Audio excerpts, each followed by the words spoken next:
Listo. Bueno, buenas tardes, chicas. Hoy es la última clase y como les había dicho, vamos a tratar de hacer un repaso sobre todo del módulo 1, algunos conceptos que son muy importantes y ver qué dudas tienen, ¿sí? También vamos a haber quedado en el tintero en la última clase un poco el tema de lo que es la comunicación y la escucha activa. Decíamos que la comunicación es muy importante, sobre todo dentro del ámbito de trabajo en el que ustedes se van a desempeñar, que es muy importante el diálogo como herramienta fundamental de la comunicación y que deben, siempre acudamos a la pregunta ante las dudas. Yo lo que siempre digo es importante saber escuchar. Muchas veces nos damos con que creemos que escuchamos y no estamos realmente prestando atención. Disculpen un minutito. Bien. Se me ha ido la... Prestando atención o captando realmente el mensaje que nos están dando. Vimos distintos casos en uno de los primeros prácticos, en el cual habíamos llegado a la conclusión que los problemas se dieron sobre todo por una cuestión de falta de comunicación. En el caso de Liliana, Liliana le había solicitado a la cuidadora de que le avise ante cualquier cosa que surja. La cuidadora prestó, o sea, seguramente escuchó el mensaje, pero no prestó atención. No prestó atención desde que debía avisarle si es que el niño tenía fiebre o si es que volvía a estar mal. Ahí también hubo otra falta de comunicación en el momento en el que ella no le consulta qué es lo que antes de darle el té. Lo mismo también vimos en el caso de Marta, que había ahí muchos errores en la comunicación de ambas partes, tanto desde el lado de la empleadora como del lado de ella. Hace un tiempo pude hacer un curso de formación como mediadora. Y la verdad que cuando uno a veces piensa que sabe mucho y va a un lugar y se da cuenta que no sabe nada, es muy lindo porque aprende cosas nuevas, ¿no? En esa experiencia captamos y vimos distintos casos de problemas entre distintas personas. Y todos están arraigados al tema de la comunicación. ¿Y qué es lo que hace, por ejemplo, un mediador? Un mediador no define ni resuelve problemas, sino que pone a las partes, les ayuda a comunicarse. ¿Qué es lo importante? Una de las cosas fundamentales también que aprendí en esa experiencia. Las personas muchas veces nos centramos en posiciones. ¿Qué es una posición? Por ejemplo, no expresamos lo que realmente queremos, nuestros verdaderos intereses. A veces decimos, quiero tal cosa, pero lo que yo quiero no, sino que eso es una forma de llegar a lo que yo necesito. Hay un ejemplo muy claro de que había, por ejemplo, en una biblioteca, una ventana abierta. Y había una alumna que se levantaba y la cerraba la ventana, porque se le volaban las hojas. Venía la otra, abría la ventana porque le hacía calor. Y así estuvieron un buen tiempo, una abriendo y la otra cerrando, hasta que alguien les dice, bueno, podemos, ¿qué es lo que sucede? ¿Por qué uno quiere la ventana abierta y por qué otro quiere la ventana cerrada? ¿Qué es lo que se acordó? Bueno, cambiaron de lugar de donde estaban sentados y llegaron a un acuerdo. De eso se trata de tratar de expresarnos, de tratar de, cuando tenemos dudas, preguntar. La pregunta es un recurso fundamental para aclarar nuestras dudas. Cuando empiecen con un trabajo, tienen que preguntar absolutamente todo. desde cuál es el horario, al margen de que acá vimos las distintas actividades que pueden hacer o que no pueden hacer, en cada lugar pueden tener algunas preferencias diferentes.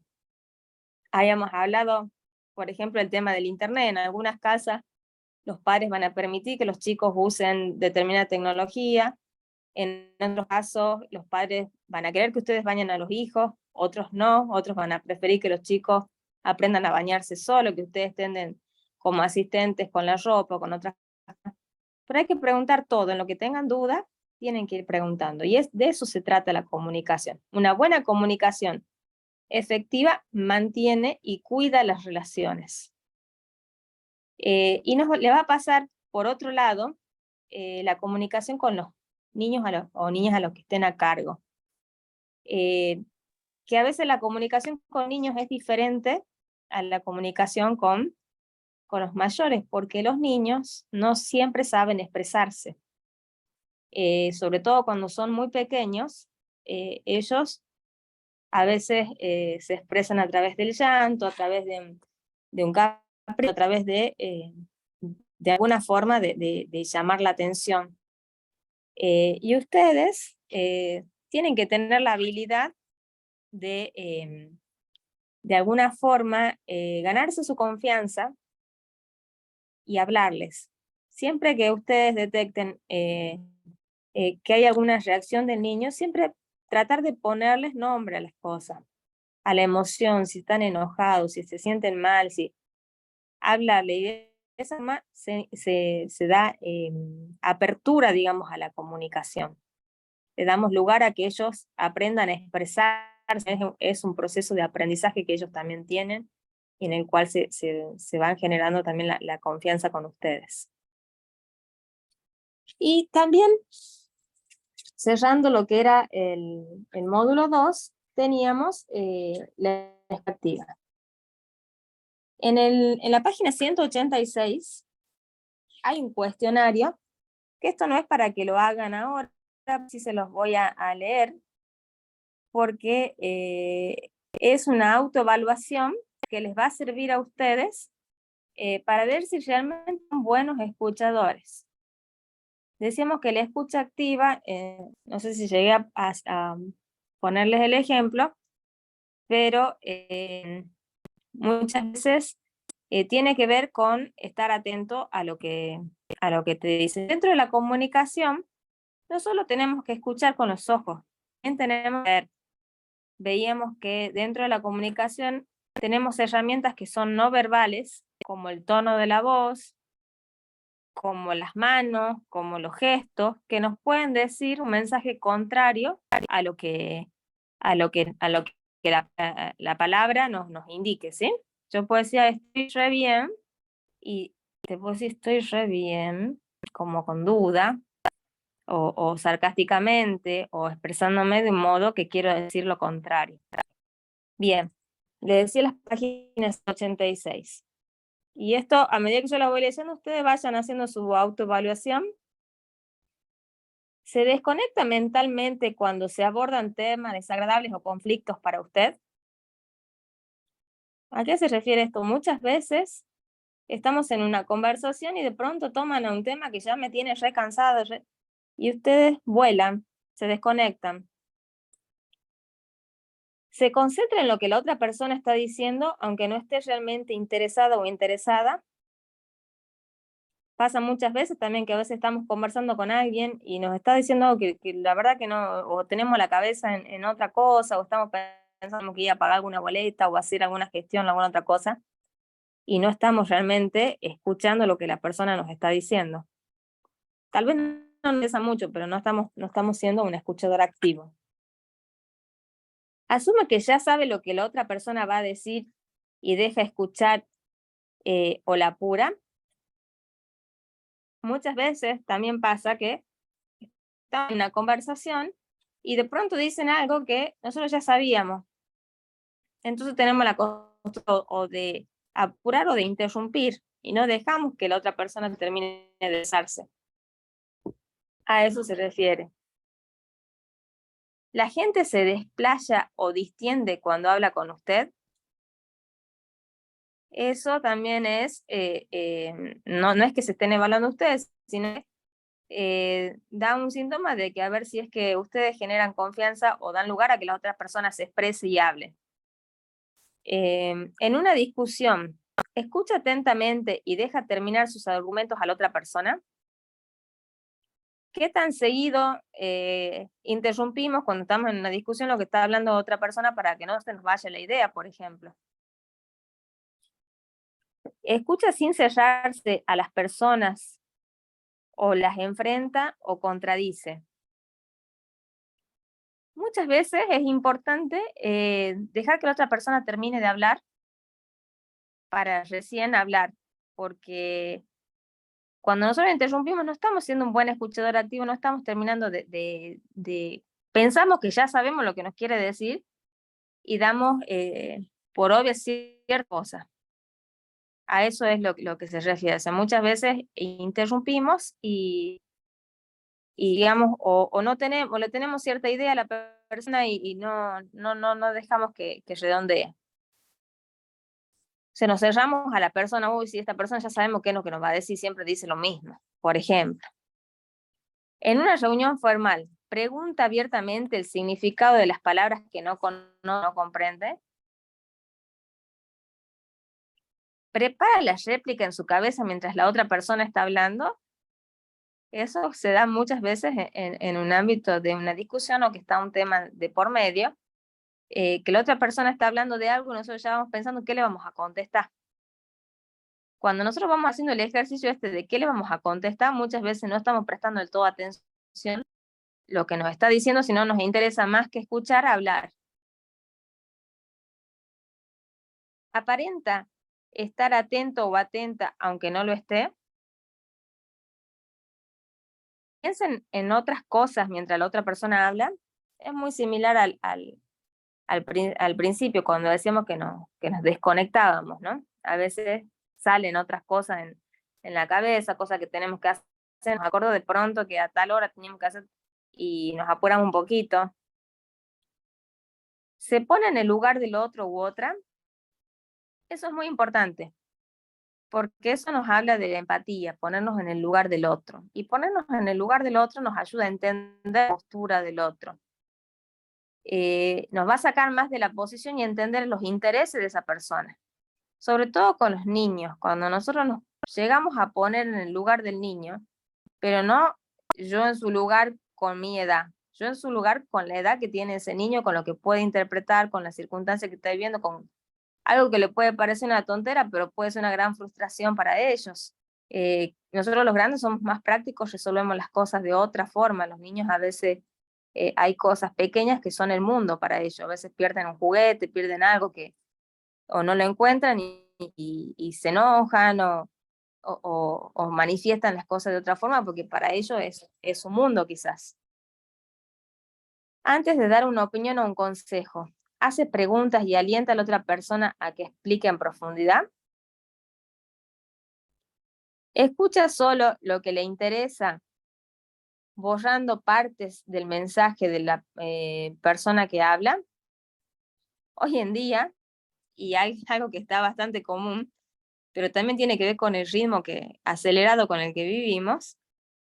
¿Cuántas veces ponemos el WhatsApp con el acelerador? ¿Por qué se ha creado el acelerador? Que pasa los mensajes mucho más rápido.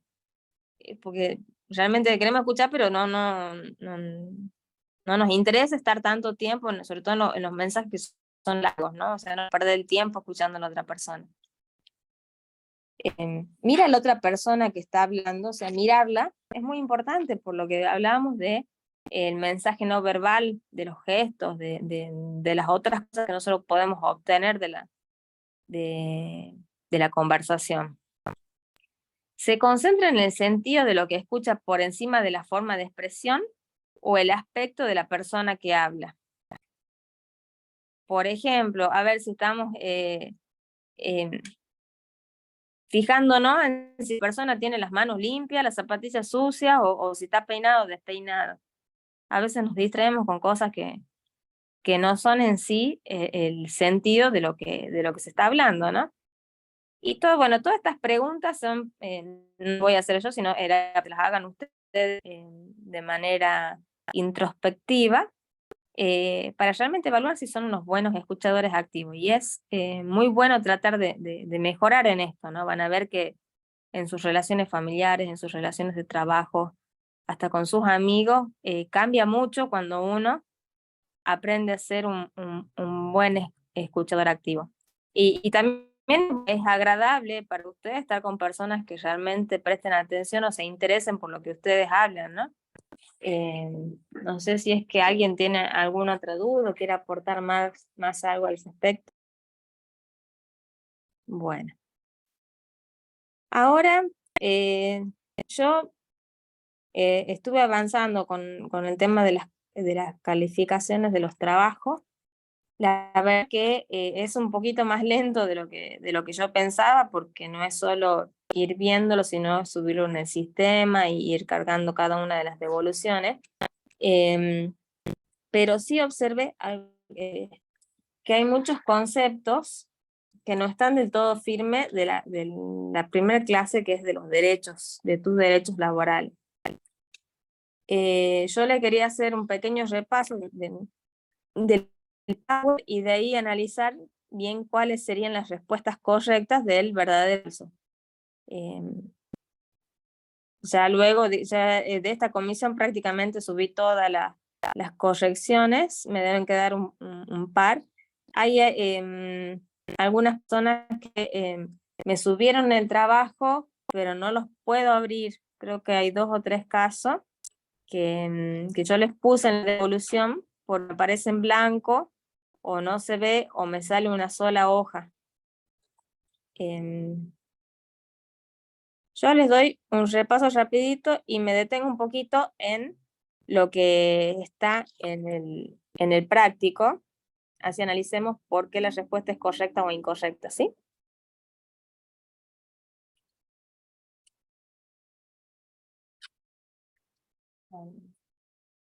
Bien. Tus derechos laborales decíamos que estaban en la ley 26844, que es en la que se basa el cuestionario.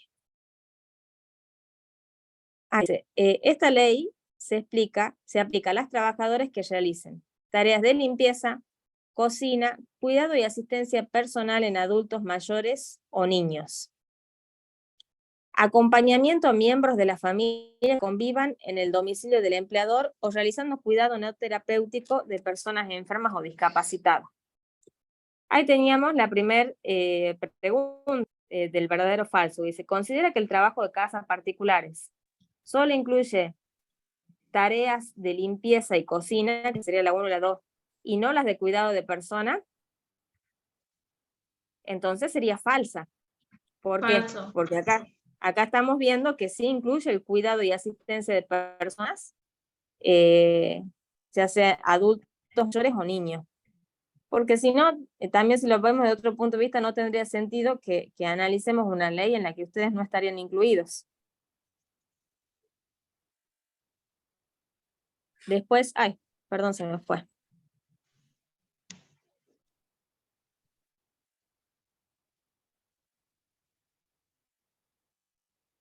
Después hablamos de las modalidades. Teníamos las modalidades sin retiro, que era cuando hablábamos de cama adentro, y con retiro, que podían trabajar con un empleador o con distintos empleadores. Ahí tenemos la segunda respuesta, que dice, ¿contempla la modalidad con retiro y sin retiro dentro del trabajo de casa particular? Es verdadero, Sí. porque está contemplado, las dos modalidades. El punto 3 dice, las contratadas únicamente para conducir vehículos particulares de la casa no se consideran trabajadoras de casas particulares. Eso es verdadero porque están en otro régimen, no los menciona en ningún punto la ley. Luego hablamos del trabajo infantil, que estaba prohibido. Pero 16 o 17 años sí podés trabajar con la modalidad retiro. Ahí tenemos la respuesta 4, que dice, la edad mínima para el trabajo en casas particulares es 16 años. eso sería verdadero. Sí. Debido a que está permitido que trabajen a los 16 años. Con otros requisitos, por supuesto. O sea que lo contestado falso, tal vez se lo podría considerar correcto por la limitación, pero en realidad sí está permitido que una persona de 16 o 17 años trabaje, debe cumplir con la autorización de sus padres o tutores y la jornada no tiene que ser mayor a 6 horas. Deben presentar un certificado médico que acredite la aptitud y lo que sí remarcamos muchas veces era que lo más importante, y esta limitación estaba dada, porque se busca garantizar la escolaridad de estos chicos. Es decir, que no por trabajar dejen de estudiar. Exactamente. Por ese motivo también es que la jornada es reducida. Entonces, tenemos la respuesta 4. Es obligatorio para tu empleador que te registre sin importar la modalidad de trabajo, la cantidad de horas que trabajes, ni el número de empleados que tengas. El monotributo social no es una forma de registro laboral. Acá habíamos hablado que muchas veces los empleadores proponen que se inscriban en monotributo social para no inscribirlos como empleados.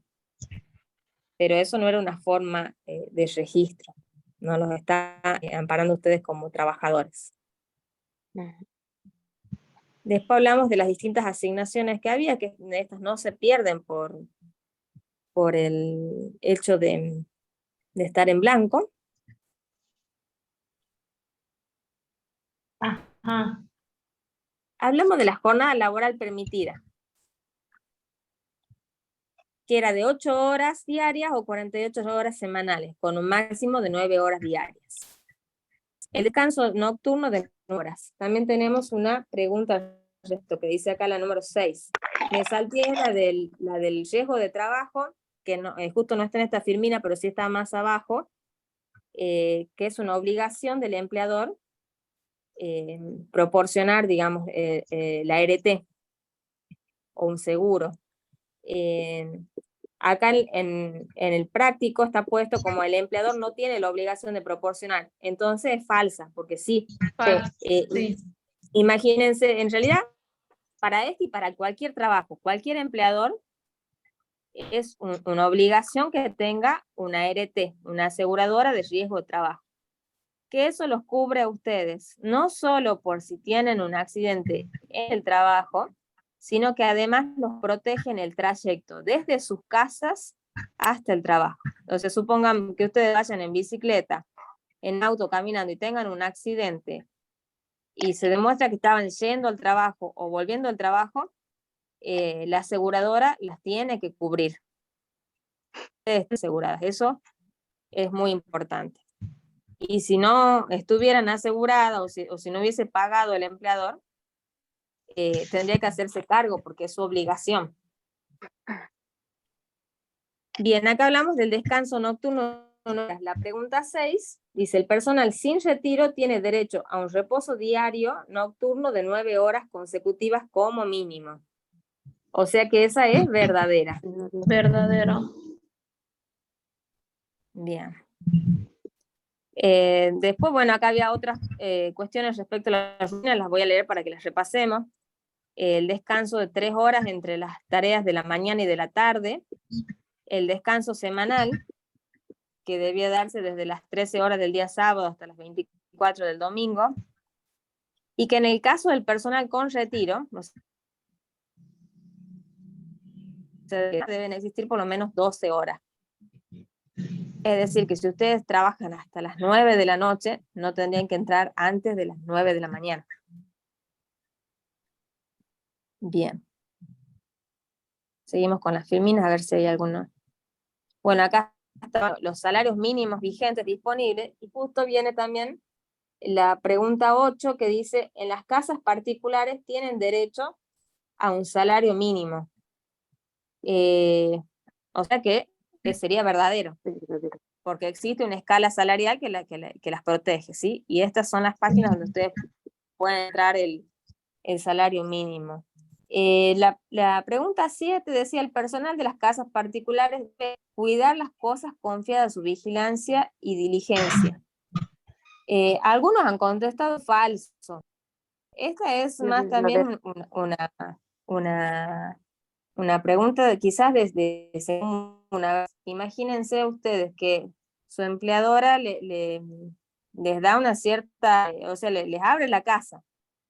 Ustedes están obligados a cuidar las cosas con las que trabajan, porque si no, obviamente, o capaz que le van a querer descontar o se va a enojar.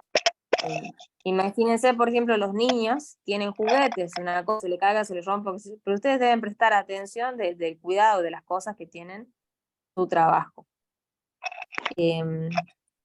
Luego tenemos acá, a ver, bueno, no tenemos ninguna pregunta relacionada al aguinaldo, pero también hablamos que el aguinaldo era un sueldo más que se pagaba en dos partes, la mitad en junio y la mitad en diciembre. Y que se toma siempre el mejor, para el cálculo, el mejor sueldo del semestre, y se lo divide en dos.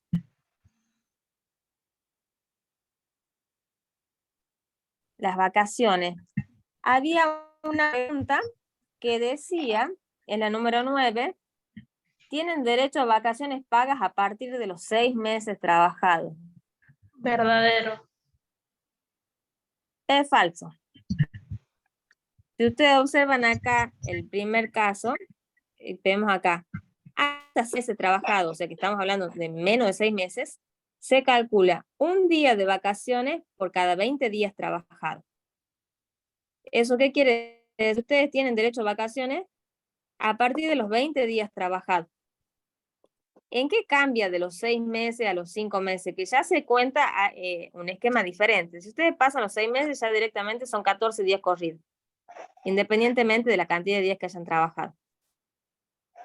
Pero antes de los 6 meses sí tienen derecho a vacaciones, solo que es uno por cada 20 días trabajados. Y más o menos en un semestre vamos a estar hablando de 6, 7 días. Licencias pagas, bueno, hablamos de distintas licencias. Y acá también había una pregunta que era la licencia por el fallecimiento del hermano. Acá tenemos que se confunde con la de los padres. En la pregunta decía que tenían 3 días por el fallecimiento de un hermano, y vemos acá que no, que es un día. Un día el fallecimiento del día del hermano. Tenemos licencias por enfermedad, licencia por maternidad 90 días, licencia por nacimiento 2 días, licencia por matrimonio 10 días. En el caso de el padre, los hijos, padre y madre, perdón, los hijos cónyuges son 3 días corridos, pero en el caso del hermano se otorga solo un día, y por examen 2 días corridos. Luego tenemos, bueno, la licencia por maternidad, eso yo se las he considerado verdadera independientemente de cómo las hayan contestado, porque acá está como afirmación, trabajadoras particulares cuentan con una licencia por maternidad 45 días antes y 45 días posteriores al... Pero también es verdad que se pueden tomar 30 días antes o 60 días después. Así que considere que por ahí quien contestó falso será eso, una cuestión de que podía tomarse también de otra forma. Siempre el mínimo son 30 días antes en solicitarlo. Siempre se toma la fecha probable de parto. Cuando ustedes quedan embarazadas, tienen que pedirle al médico que le emita un certificado y que les ponga la fecha de parto. Y en función a eso les van a dar las licencias por vacaciones, por maternidad. Después de que ante una enfermedad o accidente que impida prestar el servicio, el personal de casas particulares tiene derecho a percibir una remuneración durante un periodo. Hasta 3 meses si tienen 5 años de antigüedad, y eso es verdadero. Si tienen más de 5 años de antigüedad era 6 meses. Eso lo habíamos hablado acá dentro de por enfermedad. ¿Ves? Y acá tenemos lo que hablábamos recién del ERT. los empleadores deben pagar aportes, contribuciones y la ART. ¿Cómo, profe? Disculpe, donde dice, ante una enfermedad o accidente que impide prestar servicio, el personal de casas particulares tiene derecho a percibir su remuneración durante un periodo de hasta 3 meses. ¿Esa cómo sería falsa? Donde Esa es dice verdadera. esa es verdadera. Es verdadera. Sí, sí, sí. Bien. Estaba contemplado, o sea, no es, y habíamos hablado un poco de que no es que yo falto, levanto el teléfono y le digo a mi empleadora que estoy enferma, sino que hay que constatar que estoy enferma, presentar un certificado, como corresponde. Estos términos, ustedes dirán, es mucho 3 meses, no, está contemplado porque muchas veces puede pasar de que tengan, se quiebren, o tengan algún tipo de enfermedad, tampoco son 3 meses continuos, puede pasar en distintas etapas, pero a lo largo del año tienen hasta 3 meses, si es que tienen una antigüedad hasta 5 años. Si tienen más de 5 años se contempla hasta 6 meses. Se tiene en cuenta por ahí que hay enfermedades que requieren tratamientos, ¿no? Luego, el periodo de prueba. A ver. Aquí el periodo de prueba, esto no lo habíamos hablado, o quizás hablamos algo del periodo de prueba. Lo que pasa es que acá está contemplando los 30 días, y 30 días se tiene en cuenta para el personal sin retiro. Para el personal con retiro son 15 días. Hay una forma de contarlo que no pasa en mes. El personal de casas particulares, dice acá, no está incluido en el sistema de la seguridad social. Ese es falso, porque recién vemos, el sistema de la seguridad social es cuando uno habla de aportes y contribuciones. Seguridad social se llama eso, digamos, al acceso a una jubilación, a la obra social. Y está contemplado que deben estar inscritos. La ley no contempla el derecho de sindicalización del personal de las casas particulares. También habíamos hablado que ustedes tenían derecho a la sindicalización y que la sindicalización era una herramienta que ayudaba a proteger sus derechos también. En casa particular hay muchos representantes de los síndicos de casas particulares, me parece. No tengo conocimiento, no conozco a alguien que los represente, pero seguramente en Salta sí. Luego, la última pregunta es si el personal de las casas particulares, estrictamente registrado, no puede recibir la asignación universal. Y esa también es falsa. Y es algo de lo que habíamos hablado, porque muchas veces se confunde, se trata de confundirlas a ustedes, diciendo, no, si te registro, perdes la asignación universal. Y eso no es cierto. Está contemplado de que la asignación universal no se pierde por el registro, por el alta, digamos. Hasta ahí, bueno, estaríamos con lo del práctico del verdadero y falso, que me interesaba sobre todo repasarlo porque vi algunas confusiones en algunos temas, con la edad mínima, con el tema de los 3 días de licencia, pues, pero bueno, eso me parece que se confundió con que tenían ese mismo término con los... en línea general, digo, la mayoría contestó bien, y los errores estuvieron más que nada en los 6 meses de las vacaciones y en lo de la asignación en algunos. Que bueno, me pareció importante aclararlo para que ustedes lo fijen porque son sus derechos. No sé si es que alguien tiene algún respecto a este práctico.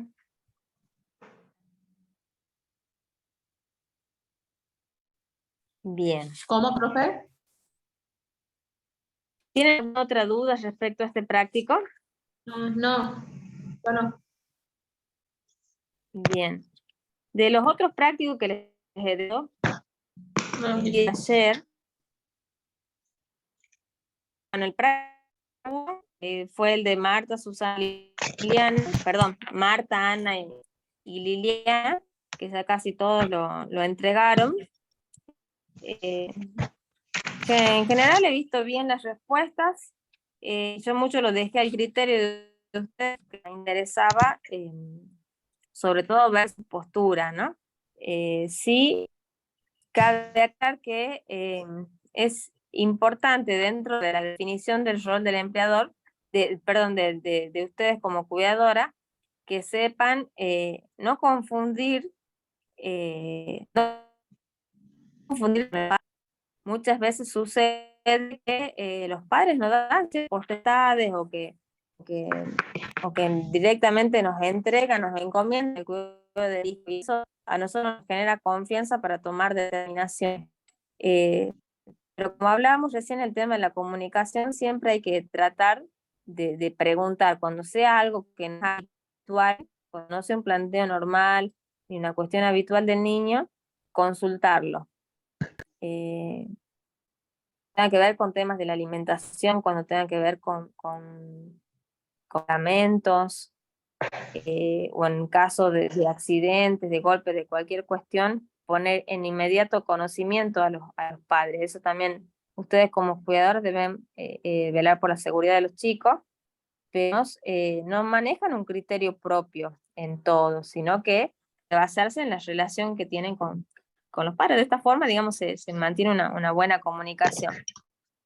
Y después el segundo que habíamos visto, que era el de que lo asusta al nene con el tema del viejo de la bolsa, también se relacionaba con lo que estuvimos viendo en el módulo respecto al cuidado de los chicos, a las limitaciones, a no asustarlos, a cumplir las normas de los buenos tratos. Por eso me gustó bastante, digamos, ese ejercicio que nos ponía en situaciones que se nos podían dar, porque muchas cosas las tenemos naturalizadas, ¿no? Acá ya que estamos, a dar un pequeño repasito bien cortito de el buen trato de los niños. Las características de buen trato era la comunicación efectiva, la empatía, la resolución no violenta de conflictos y un adecuado ejercicio de la jerarquía. O sea, siempre tratando de comunicarnos bien con el niño, de plantear la situación y no acudir a estos artificios ni a la jerarquía de que por ahí nosotros estamos en una posición donde somos mayores, podemos tomar determinaciones que los niños no pueden, ¿no?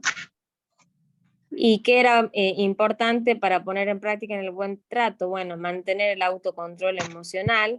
Acá vemos que aparece nuevamente la comunicación. Comunicar qué cosas son importantes, empezar a establecer normas. Cuando nosotros empezamos a tener una relación con los niños dentro del cuidado, siempre es importante también establecer normas de que ellos sepan. A muchos chicos se les establece, por ejemplo, hoy te toca tal y tal actividad. En el caso que los chicos concurran, por ejemplo, a alguna actividad extra de la casa, como que vayan, para que ellos se organicen. O primero hay que hacer la tarea, por ejemplo, fijando normas. O no podés ver tele todo el día, tenés un rato de ver tele, o vamos a ir a la plaza, vamos incorporando reglas, o tenés que tomar el té, porque de esta forma también energía.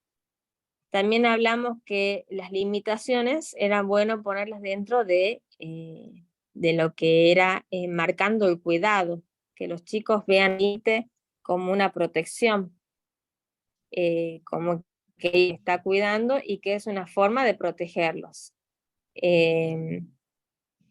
También que no está bueno darle explicaciones al niño cuando esté enojado, siempre es mejor esperar que se le pase el enojo y luego hablar con ellos. Y siempre tratar de cumplir con las cosas que se dice, porque si no generamos desconfianza, ¿no? Perdemos autoridad. Y que también hablamos que el caso del maltrato infantil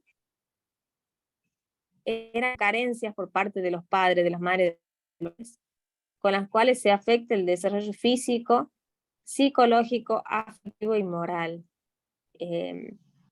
Ahí sí, bastante, muchas veces lo más evidente es lo físico. Cuando uno habla de maltrato piensa que lo golpean, le pegan o le gritan, pero a veces las consecuencias psicológicas, afectivas del niño pueden ser superiores a lo que a las consecuencias físicas, que por ahí pasan más rápido. Y formas de maltrato, habíamos nombrado varias ejemplos, como ignorar al niño, rechazarlo, aislarlo, amenazarlo, pervertirlo, abandonar. Ahí, por ejemplo, en el caso que también vimos ayer, la cuidadora le dice a la nena, si no te pones la camper y dejas de comer, me voy a ir, te vas a quedar sola. Está amenazando y generando la sensación de abandono. Esas cosas no están bien. Mucho menos, bueno, zarandear, pegar o golpear, ¿no? Siempre hay que tratar de posicionarnos por encima de estas herramientas y tratar de acudir al diálogo, de tener una buena relación con el niño. Y así nos vamos o sea, de ambas formas vamos a conseguir que el niño que nos haga caso, pero lo importante no es lo mismo que nos haga caso desde el miedo a que nos haga caso de amor o desde el respeto, ¿no? Bueno, después no me voy a enfocar por el tiempo que tenemos en repasar las consecuencias del maltrato. Podemos hablar rápidamente, por ejemplo, que estas consecuencias podrían ser en la salud, en la escolaridad, pueden haber consecuencias psicológicas o en el desarrollo futuro. Por ejemplo, cuando hablamos de trabajo infantil y que muchas veces este trabajo iba acompañado de la deserción de la escolaridad, entonces el día de mañana cuando este niño vaya a buscar un trabajo, no va a tener completa su escolaridad y lo va a limitar a los puestos que optar. A eso es lo que nos referíamos con el desarrollo del futuro. Y hemos tenido un práctico también de las ayudas en las tareas del hogar, y un poco entraba en dudas si qué era tarea, qué era ayudar y qué era trabajo infantil. Terminamos por una cuestión formal en que más de 10 horas de trabajo semanales para niños de 5 a 13 años o de 15 horas semanales para 14 a 16 años se lo podía contar como actividades domésticas intensivas que pueden tener efectos muy similares al trabajo infantil. ¿Y cuáles eran estos efectos que recién vimos?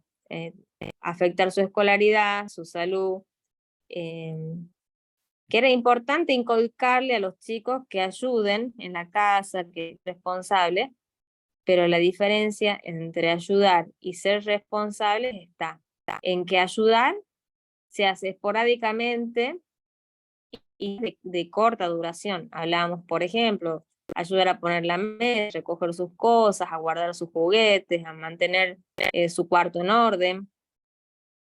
Puede llevar más de 3 horas. Y la responsabilidad de desarrollar y gestionar las tareas del hogar, en este caso, reemplaza al adulto. Hablábamos cuando, por ejemplo, un niño está a cargo del hermanito y se hace cargo, como si tuviera un adulto, si tuviera un cuidador en lugar de él, ¿no? O se lo pone a cargo de ciertas tareas, quitando realmente lo que son las horas de juego o estudio. Ahí hablamos del trabajo infantil. Y algo también muy importante fue las diferencias entre entre crecimiento y desarrollo, que crecimiento nos referíamos a cuestiones físicas, mientras que el desarrollo era acompañar a todo el niño, digamos, desde todos los ámbitos, desde sus afectos, desde las relaciones con los otros, a desarrollarse como persona, como ser humano. Y finalmente, bueno, vimos el tema de los límites, la importancia de los límites, debido a que los límites nos ayudan a convivir en sociedad. Todos tenemos límites, no, nadie puede tener límites. Algunos vienen impuestos por normas que están en leyes y otros límites que están impuestos por los usos y costumbres. Por ejemplo, a ver, que tienen que andar en moto con casco, hay una norma que regula que tiene que ser de esa forma, que también está buscando la protección de la persona que maneja. Ahora, de que vos no podés comer con los pies arriba de la mesa, no hay ningún lugar que esté escrito. Tiene que ver con una cuestión de una buena hombre, de convivir en sociedad, de no apoyar quizás un calzado en el que andas en la calle, donde podés tener microbios, bacterias, en el lugar donde vos comés. Son autoimpuestas por la sociedad, por la casa. En algunas casas hay mayores normas que en otras, pero todos estos límites los chicos los van incorporando y aprendiendo a medida que van creciendo.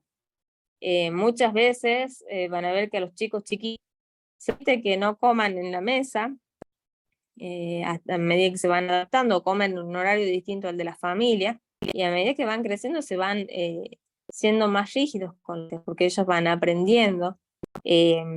También es importante, digamos que cuando ellos ingresan en la escuela, que la escuela acompaña también el desarrollo de los límites, de cumplir horarios, de la vestimenta que requiere para ello, de tener que hacer tareas. Y siempre hay que diferenciar el límite con el castigo, porque el límite generalmente tiene que ver con una cuestión de cuidado. Hay que hacerlo siempre desde la protección y el cuidado, enseñarles desde ese punto de vista. Porque si ellos piensan que no pueden hacer nada, que esto, que ello, termina siendo una acción y terminan viendo como los malos de la película, cuando al contrario somos quienes les estamos, buscamos brindarles seguridad en los afectos y protección. ¿Por qué no queremos que un niño cruce la calle corriendo? Porque puede pasar un auto y chocarlo. Cuando son chicos a veces no miden ese peligro y nosotros les vamos enseñando, o sea, es un límite para su protección, para su cuidado. ¿Por qué te pido que me haga mano para cruzar la calle? Porque te estoy cuidando, porque puede venir alguien que no te ha visto, a veces pasa un auto, una moto, una malla que tiene que andar y es un riesgo no solo para los grandes, pero fundamentalmente para los chicos, ¿no? Y también el límite les da la oportunidad a los chicos de aprender a pensar, a tomar iniciativas y a buscar soluciones. Vimos, siempre que uno lo limita con algo y le dice, mira, fíjate tal cosa, es por tu bien, el niño se queda pensando y eso los ayuda, digamos, dentro de su proceso de desarrollo. El límite también es una herramienta como niño en desarrollo. Hay que evitar, habíamos dicho, las amenazas por un lado, porque no traen nada bueno, más que ofrecen miedo, se puede perder la autoridad si es que no se cumplen, y puede generar ciertos sentimientos malos en los chicos, como sensación de abandono, de pérdida de amor, temor a que no los van a querer más.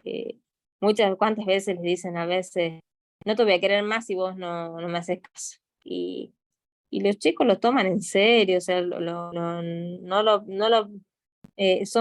tienen un pensamiento mucho más abstracto que el nuestro, digamos, o sea, tienen las cosas más, las palabras en el sentido más literal de lo que uno los dice, ¿no?